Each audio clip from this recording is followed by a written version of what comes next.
We've all been there before. You just enjoyed a delicious meal and you are staring face to face with a dirty dish. You have two options. You can scrub it or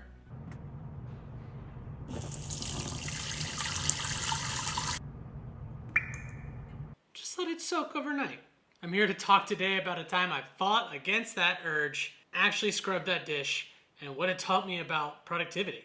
Hi everyone, good morning, good afternoon, good evening. I'm Kevin Hall, and on this channel I like to provide practical tips and insights on how you can live a happier, healthier, more fun life. As a dad, I clean a lot of dishes. I used to be a chronic let it soak guy, but the other night we had spaghetti, and as you know, those pots are pretty gnarly to clean. So I was faced with that dilemma that all of us face. Am I gonna scrub these pots right now? Or should I just let them soak? It'll be easier to clean, right?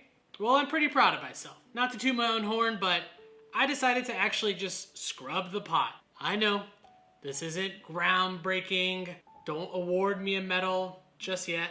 But in doing this, I actually had an epiphany. I've found myself doing this a lot in life, where instead of actually taking the action, I do something to prepare for the action that needs to actually be done. It allows me to feel productive. I have to tell you, it was a lot better waking up the next day to a clean sink than a spaghetti pot that was maybe 10 to 15% easier to clean. Remember back in school when you had a big paper due? So you open up Microsoft Word, you maybe write a good title, maybe even bold it, you save the file, we close our laptops, and we pat ourselves on the back like we made some progress. Maybe you've brought that habit from school into work. Instead of a historical essay, it's a PowerPoint presentation that you're expected to have done.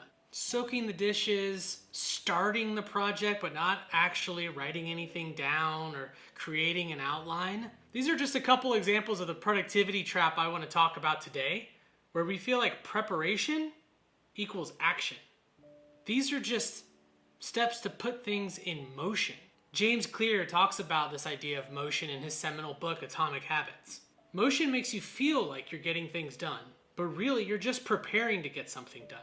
If motion doesn't lead to results, it's just another form of procrastination. This soaking the dishes mindset keeps me comfortable. It's this middle ground between doing nothing and actually starting.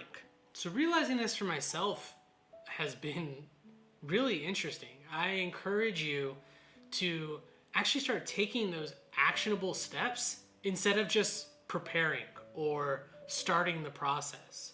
Instead of buying a bunch of planners, commit to being more organized. If you wrote 100 words a day, you'd never need to pull an all-nighter.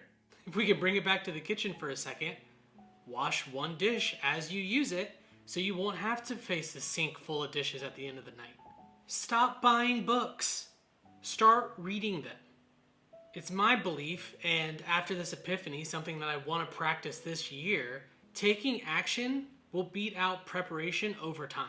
If we can shift out of this soaking the dishes mindset, we can start to reap the benefits that come from the compound effect of taking actions daily.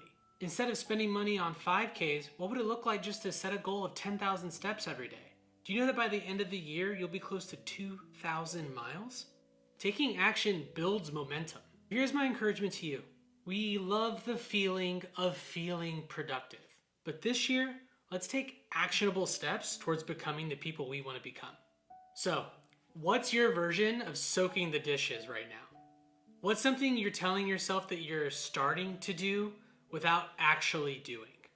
And let's help each other out. Let's support each other. In the comments below, tell me a goal that you're working on and the habits that you're creating to help you accomplish it.